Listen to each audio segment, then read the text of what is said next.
Better Life podcast with one of your hosts, Stuart Wilkinson, and the other one, David Jeggs. There we go. Welcome, Dave. I hope you had a good long weekend. I did. I did almost get slightly caught out this morning. I remember sitting at my desk thinking, right, get stuck into the week, get ready for like national team call and stuff like that. And then I was like, whoa, we got a podcast first. It's Tuesday. It's Tuesday. It's not Monday.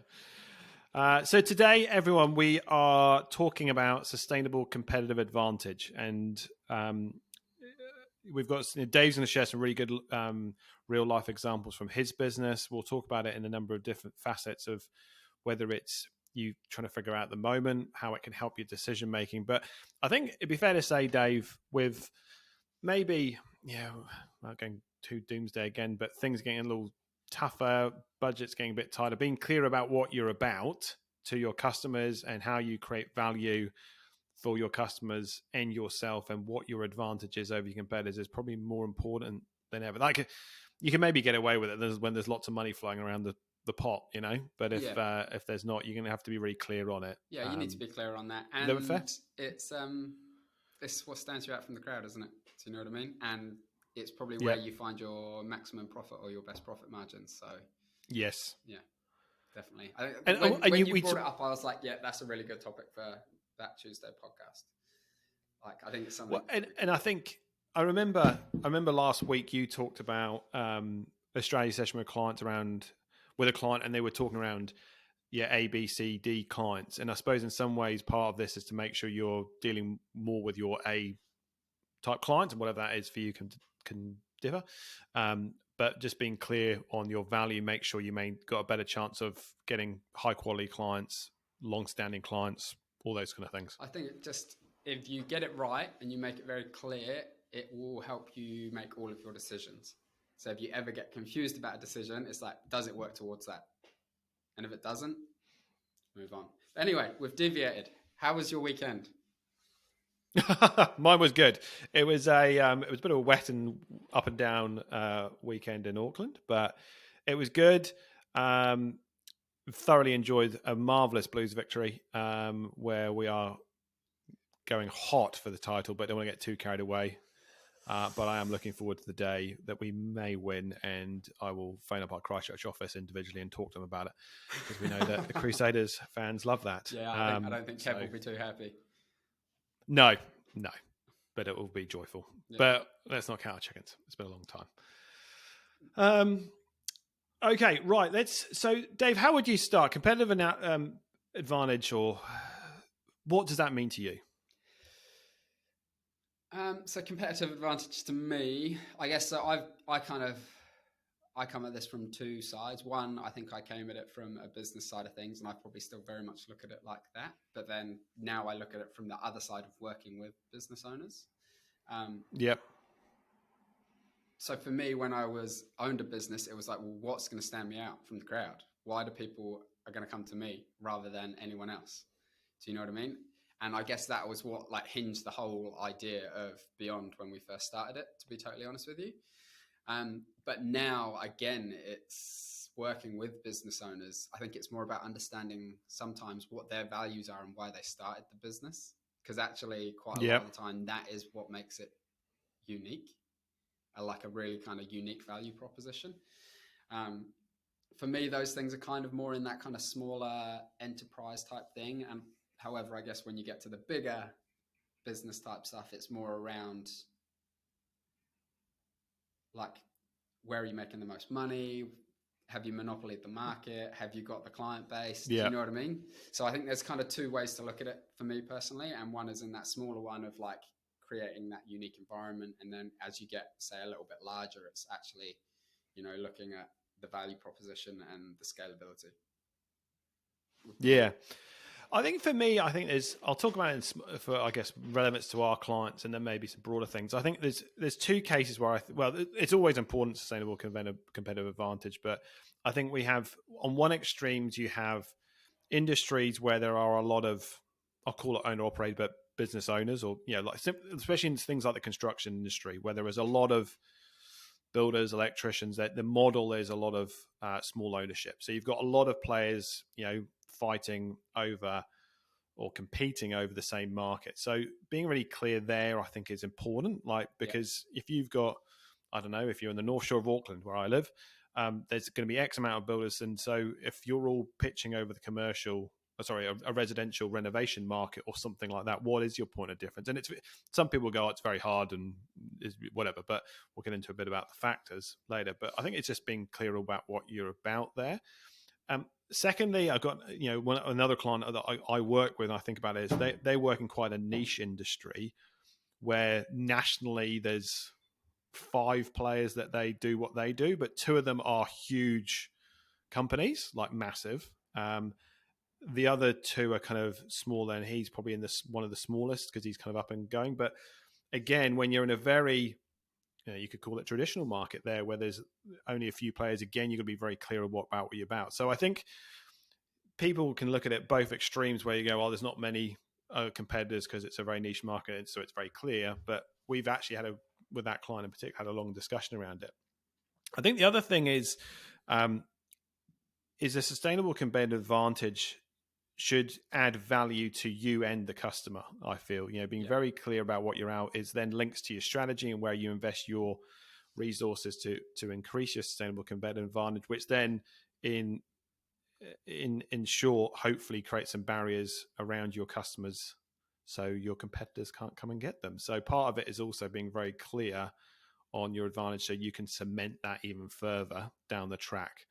And I think the classic one in some ways around sustainable advantage, if you think about the ones we all know and how they've done it, is, Apple's, we always talk about the big boys and how they've done it, but Apple have been very clear about what they're about, and then they've just linked things to it. So they've kind of really honed in and just locked people into their ecosystem, saying, now you're in there. Now that's harder to replicate. I get that in the smaller business thing, but part of this is how you get long-term customers from this process, I think, as well. That's my view. Yeah, you get your life members, don't you? Your life customers, or your repeats, which is where it starts to get really interesting. And I think, other than potentially when you're working on that whole price point at the larger end, if you're producing product or the quality of the product, at the smaller end, quite often you are, if you're in that more service-based industry, you are working on customers for life. You get them once and you will hold them for 10, 15, 20 plus years if you get this sustainable competitive advantage right, because you get them to invest into you and the business.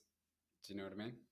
So I think it's very important to understand how big it can be if you get it right as a kind of sales point. Completely agree. So what would be, for you, Dave, what would be some examples people could think about around sustainable competitive advantage? Or some examples. Well, so this is quite a lot. I've been doing a lot of business strategy sessions up in Auckland, as you kind of know, just recently. And it's been a real good time to do it because I think there's a lot of business have been bouncing out of COVID. Things are on the up. They don't have to worry about lockdowns. So they're kind of using this as a time to reboot.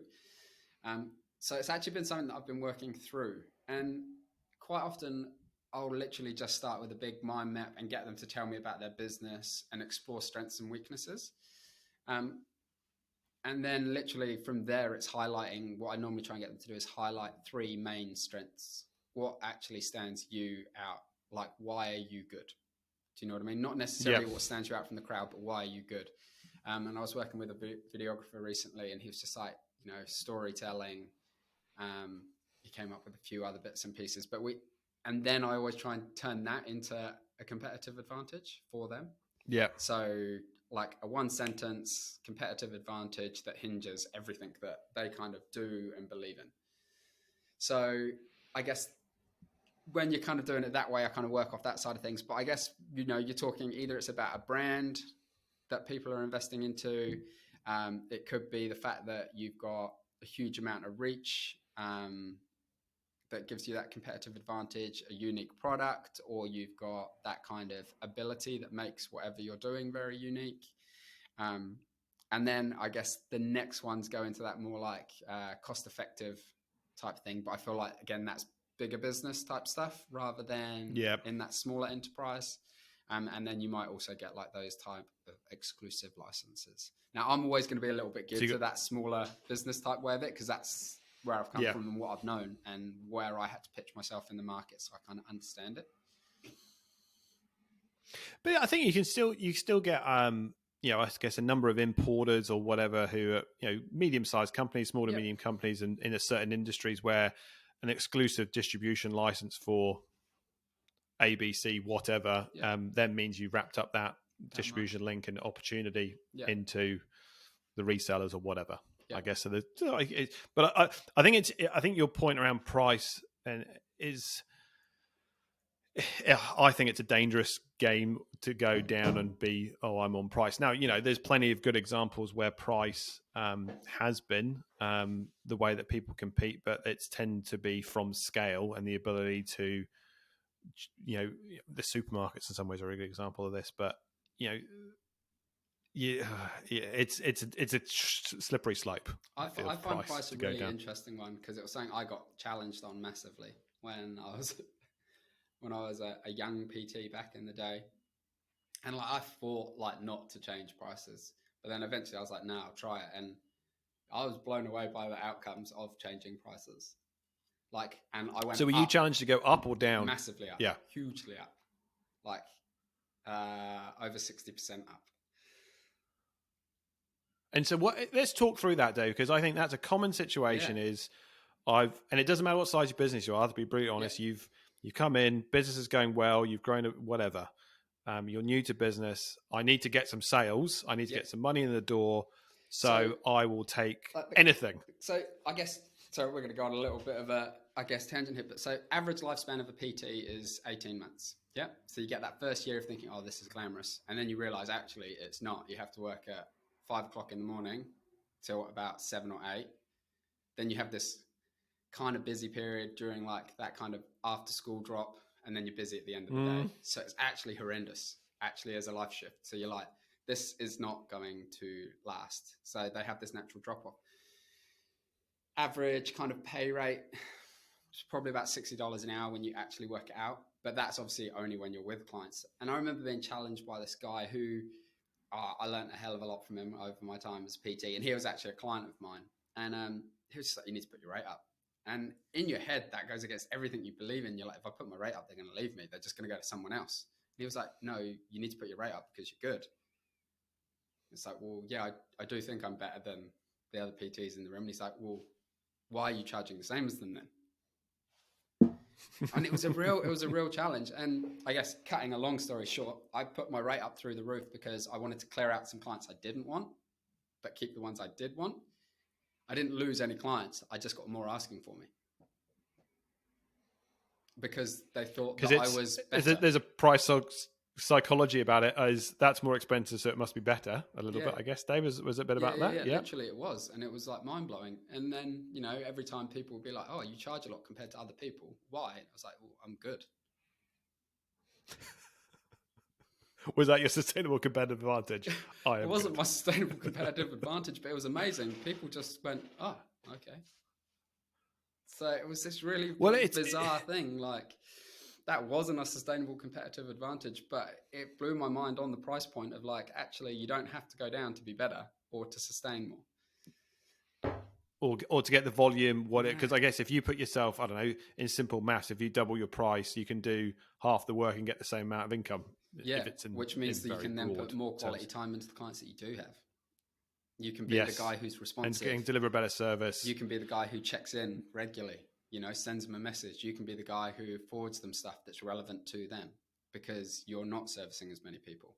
So if you're getting paid $60 an hour and you up it to 100, well, effectively, you've just bought yourself an extra 40 minutes where you can actually spend 40 minutes on them throughout the week when they're not with you.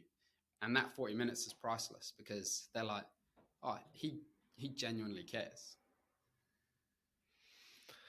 And I guess, but that's a great example, though, Dave, of thinking about your price to your sustainable competitive advantage. Because I guess in that example, and we are latching onto this because I think it's something that probably most people can relate to in their own business is if your sustainable competitive advantage is, I'm going to make this up, but is as a personal trainer, I will be diligent in my follow up. I will check in with you twice a week outside our sessions or something along that lines. And people go, "Oh yeah, that's great because I've had PDs before and I've had the session," but then it goes into black hole territory. Well, like you've pointed out there, though, Dave, is your pricing has to give you the structure to allow you to deliver the advantage that you want within your business. And I think we've done some work with master electricians over the last 2 years, and when we started talking with them, one of their fears, or one of the things they've come to us for, and then one of the concerns is, as an industry, people go through the apprenticeship and whatever, but you go and become an electrician's own, in your own business. That's kind of the thing you go for. And one of the things is people go in, and what's the first thing they think about? Price. Oh, I better get some work, so I will just go and whatever, and it ends just up as a race to the bottom. And correct. And I think at the end of the day, you've got to give yourself, doesn't matter whether you're an electrician, a PT, a marketing agency, some form of product or distributor, restaurant, doesn't matter what it is, but if you're clear about what your sustainable kind of competitive advantage is, you've got to then price accordingly to be able to deliver that. As I guess the lesson from your example, Dave. So like we made like our actual competitive advantage at the time. So we kind of broke it down into 3 things, and we made them our brand pillars. So it was results, adventure, and community. So one, as a PT or a physio, because we were kind of that combined setup, it was getting results. We will get you results, and everything we marketed ourselves on was getting results for the client. The adventure side of it was because, believe it or not, I actually I owned a gym, but I hate gyms fundamentally. That's like, why would you do it? Do you know what I mean? But you need to, so you can go and do like the cool things. Like, this is New Zealand. This is literally the adventure playground of the world. So you need to kind of go into the gym, and you need to look after yourself, and you need to do your strength and conditioning so that you can go and walk up mountains, do a multi-sport race. Do you know what I mean? Do those bits and pieces in life. And then the community side of it, that was the last kind of brand pillar. And that was because we didn't want it to be somewhere that people just wandered in, were nameless. We wanted them to come to the gym because they would be missed. Where were you yesterday morning? We didn't see you. And the whole crew that were training that morning missed you. Because actually, once you become part of the community, you don't want to leave. Yeah. Do you know what I mean? It's as much about that, they all went for coffee afterwards because they knew about each other's kids or partners or what was going on at work, and often we kind of found that we built that community so well that people would actually share their problems at work within a group environment of like 10 people in a class, because they'd learned to trust them so much that it was like, it was their friend network. So like that was how we made that like our sustainable competitive advantage. But then we had to realize that we'd done it really well, and then we had to reprice it up quite substantially to give us the time to maintain it, because we'd created something that was bigger than just a standard PT kind of setup, and we had to charge for it. And I guess you're not, because I guess anyone can, I'm being very crass here and very simplistic, put a treadmill or some weight machines and go, here's sign up for X amount a week, membership model. But a lot of what you've talked about is not the equipment. It's not it's about and some of it's intangible, actually. In some ways you could say there, Dave, the community, what is community? That's an intangible kind of thing in some ways, but it's interesting that so many people in their business, when they look at it, they're competing on the same things which are the low barrier to entry things that anyone who wanted to open that type of business can do. Yeah. Whereas what you've talked about is intangible. You can't just create community without a real, it takes time. Well, it takes a lot of time on to the create emotional that. heartstrings, weren't we? Do you know what I mean? We created a friendship circle that people didn't want to leave. We did pride ourselves on results, which is kind of what gets people in the door. And then the adventure side of it is, that was just a fundamental core belief of who we are. But like that competitive advantage gave us the ability, one, to increase our price drastically compared to a lot of people. But two, it gave us the opportunity then to get people to safeguard their slots with us. So we limited membership, we had limited capacity. We charged 3 months upfront. It was a 3-month lock-in. which we ended up making a 6-month lock-in and then turned into a year up front for like PT slots and things like that, which just safeguarded income. So it gave us the opportunity to really like dictate how we wanted to operate to create security within the business. That's kind of counterintuitive to how, so you literally looked at everything that was wrong with the gym industry and or the normal things that people would did that and normal were people like, struggled with. Yeah. So like we never ever did one-off PT sessions, just won't do it. And then we ended up pushing it all the way out to we were having a year up, getting people were paying a year up front. And that was whether they did or didn't come. Because they wanted to keep that slot, because we kind of had that real like personal, unique kind of vibe going on. And you had limited slots, so there's the exclusive aspect there to maintain community, because obviously once you get to a certain amount of numbers, you kind of lose that to a degree. And that's fascinating. It really was, and it was something I was massively challenged by a couple of guys that I trained to really like work on and push. But it was a real mental shift in my head, because everything I wanted to turn and discount, when actually it was like, well, no, how can you provide value in other ways? So I could provide value by being attentive. I could provide value by running a community event where I could take the members for a run, but actually it was 1 hour of my life servicing 60 members. Yeah. Do you know what I mean? So it's like one to many rather than me discounting myself to the others. Yeah.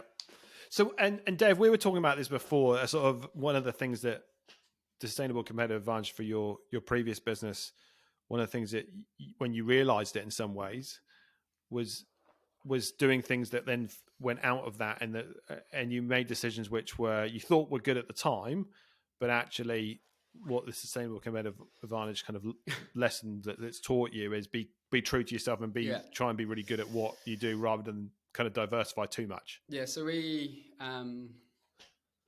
started running trail races, trail running. We did some duathlons. We did some bits and pieces. There's like a awesome kind of park near here called the Tech Park. It's kind of between Rotorua and Tauranga. And so we had a 10K trail race series, 3 races over the winter months. And then we ended up growing it to a half marathon and a marathon. So we kind of run all these things. And we wanted to do it to give our members something to train for, was kind of the goal, and to like create some team spirit type stuff. But we just found that, well, to be honest with you, the amount of work it required for us to be able to do it versus what we got back just wasn't worth it, to be totally honest with you. Yeah. And I think we kind of explored it for like 3 or 4 years, and it did well. Do you know what I mean? Like it was good. It was good fun. You always walked away. Everyone was like buzzing. But I kind of just realized very quickly that anything that took us away from the studio and the gym and the physio clinic was actually counterproductive. Yeah. And so like me and my business partner at the time, Cormac, we literally, after that, it was always a case of, no, we do not leave our box. This is the box that we operate in, and we'll be really, really good in this box. But people would say, oh, could you come and run some stuff for me over here? And it's like, no, you can come to us though. And like, it would frustrate some people. They'd be like, oh no, but we want you to come. Mm-mm. Like, we've got this real cool studio, clinic. We've got everything we need here. We're not moving. Like, if you want the Beyond experience, you have to come to Beyond. Yeah. So in some ways, what sustainable competitive advantage has done in that example, Dave, is be really clear for decision making as well. Like, what do we do? What do we commit to? Where do we invest? And to be honest, I think that was when we hit our straps, was when we realized actually we've done something really good. We tried to kind of diversify to kind of, increase that kind of spend per customer. But actually, it was kind of counterintuitive, and it took us to a point that actually we weren't as profitable as we were if we just stayed really true to who we were. And we definitely had some moments later on in that kind of whole business where we were like, oh, should we go off and explore this avenue? Like open a second clinic, open a second area, and these kind of things. And we always pulled it back to that competitive advantage of like, well, we're really good at who we are right now. Can we recreate that? Do you know what I mean? Can I teach other PTs to do what I do? Because we had like a team of when you're not on site. Well, we had a team of 3 PTs working real hard, and they were awesome. And like we did manage to recreate it with them, but it's like, if I'm not there, can it be recreated? And the same was for physio. We had like a real strong team of physios, but can it be recreated? And learning how to recreate the PT way and the physio way was really interesting. And it kind of got to a point that we only ever took on brand new grads. We wouldn't take anyone who'd have experience, because be tarnished. Well, you can teach them how you want them to operate when they're kind of fresh out of uni. So it was quite an interesting experience. Whereas when you get someone in with some experience, you get an element of strength, but potentially you get an element of weakness in, well, no, this is how I've done it for years. And it's kind of like, well, and I'll just carry on. You've come here now, and this is how we do it. So I guess a question there, Dave, and Dave probably didn't realize we were going to turn this into Dave's life story of his business career. But I think what I like about this story, Dave's highs and lows, successes and failures. Highs and Dave's autobiography. I think this is probably really relatable. So my question, I guess, there, Dave, is around with Beyond and what you guys were doing is, the questions of how scalable some of that stuff was, and you're a business that you weren't about volume, but I guess the scalability aspect is, if we move to another site or another venue or whatever, and not saying that was in your business plan, but I guess there'll be business owners here listening to this going, I'm kind of feeling the same as what Dave's saying here, but I have a passion and it's part of my business plan to open whatever it is, get another team. It might be, I'm in a construction business, I've got a great group already, but I need to set up another team to maximize what we're doing. So I guess what did you look around there with scalability and so we was it just this was going to be too hard, or do you think it was doable? So we had a real cool site in Tarringtown. We looked at some venues in the Mount. We got very, very close to signing up to a lease in the Mount. But I think that was being very true to who we are, and understanding our competitive advantage was actually the fact that we can't replicate what we've got very easily. We had a really, really good setup. And to be honest, that's why I don't work there anymore, is the fact that, I had a really strong business partner, and actually for us to continue on our growth journeys, it was for him to take it over and for me to go. Because physio, you need to have obviously a physio qualification from university, so on and so forth. Whereas a PT, you can actually just go and do a 3-month qualification, and it comes down more to personality. So it was actually like a logical progression for both of us to kind of go on this way, because we realized we couldn't replicate to a second venue. So the most profitable way for the business was to be off one really, really strong venue. No. Yeah. And that was all about sustaining that competitive advantage. So, and, I think that's quite often what you see with a lot of businesses, and it's something that I challenge a lot of businesses on is, well, actually, where are you most profitable? Yeah. Do you know what I mean? Like 6 members of staff, 12 members of staff. Have you kind of worked this out? How many people can you manage? If you add another member of staff, do you need to add a complete set of new tools or another van? And then once you've got that van, well, how many people do you need to have before it's profitable again? Like there's all these little points within your business that you need to work out, like, maintaining my competitive advantage keeps the business going, but where is that competitive advantage most profitable? And we worked out that one venue was most profitable because we'd just dilute our market. And we weren't confident that we could sustain the competitive advantage anymore. And we've seen a lot of businesses do it and fail on that second venue. Yeah, and I think I don't know, there's plenty of examples here, whether it's a restaurant, cafe, and they open up a second venue or third venue, whether it's, maybe you're product related and you're looking at how you get into new markets or whatever, overseas, whatever. It's when you're in your origins of wherever you started the business, the 4 walls or wherever it is, but you take that leap to a second office, a second team, or whatever it is. I guess what it probably underpins the sustainable competitive advantage is being really clear and understand what it is. Like you've talked about that, Dave, but then the systems and processes you put behind the scenes to go, well, look, can we do this? Is this replicable? Can we replicate this, or is this scalable? And really understanding that. But I think what you probably, to your point there, Dave, is being pretty brave about your decision making and going, well, what is doable and what's not here. What is Well, things that we go, hey, we can't replicate it, but is that the end of the world? But that is the end of the world if we can't replicate that. Bigger isn't always better is kind of what we realized. Actually, small and profitable is sometimes bigger than bigger and less profitable. So it's actually understanding that. And that's understanding like the whole dynamics. And there's things in there that I didn't realize until someone sits down and tells you. It's like, if you've got 6 members of staff, you always have someone away. Always. Yeah, true. 4 weeks annual leave, 10 stat days, 10 days sick leave. So you budget that in, that's 2 months gone. So 6 members of staff, 1 person's always away. And that's before COVID. That was before COVID. Do you know what I mean? So it's kind of like there's these things in there that like do massively affect scalability and profitability. And I think they all need to be taken into consideration when you're working on that sustainable competitive advantage, because you've got to stay true to who you are as a business. And I think also you've got to work out where your value proposition comes from. Like, are you centered around earning, like annual earnings at the end of the year? Or is there an element in there that actually for you as a business owner, value comes from the freedom and flexibility of being a business owner? Or, or is it actually, I don't need a huge income. I just want to be able to have time at home. Or it could be work from home. Do you know what I mean? So it's actually understanding those things. Do you want influence?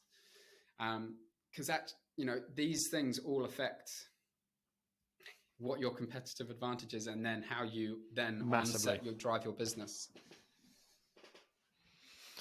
It's because I think, and I talked about this before, same client I referenced earlier, but one of their things that's really important to them is the environment for their team. Yep. Like, it's really important to them, really important.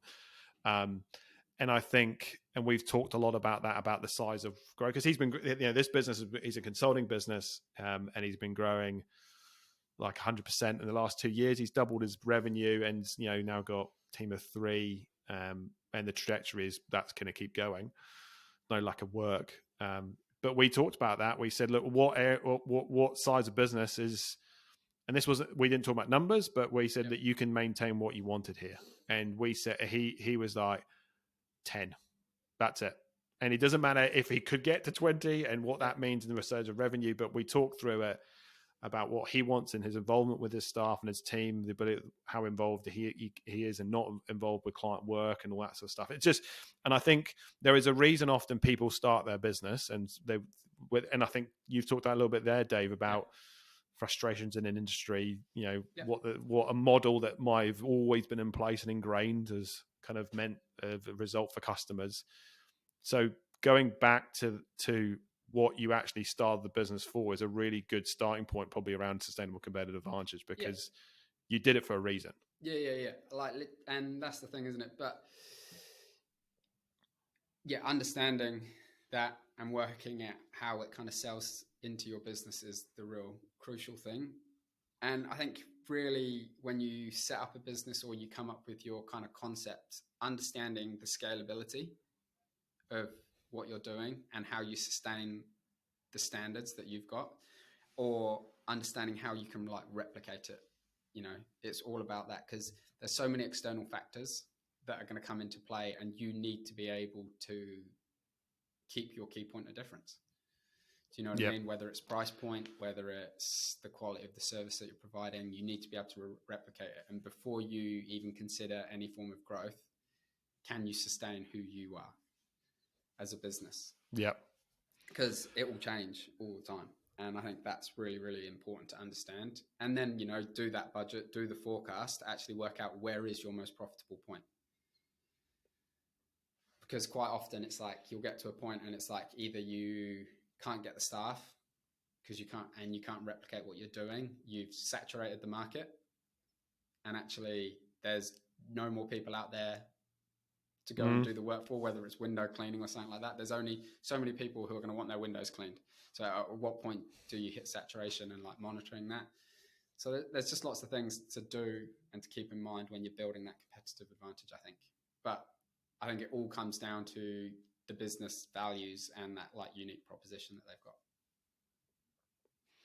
got. I'm just Awesome, checking Dave. my I think notes that's a now to see if nice. there's anything else. I know, but I That's think it. that was a really good conversation, and I think it's probably pretty relatable for a lot of business Yeah. owners. So, what I'll do is, in the show notes, there'll be a link to a Loom, which is a video tool, but a video to take you through a tool which you can easily do at home and just do yourself to sort of work out how you might get your sustainable competitive advantage. So check that out in the show notes. But I hope you enjoy this episode. If you did, please give us a review, like, and subscribe wherever you're listening to this podcast. And tune in next week for the next episode. But thanks very much, Dave. Thank you.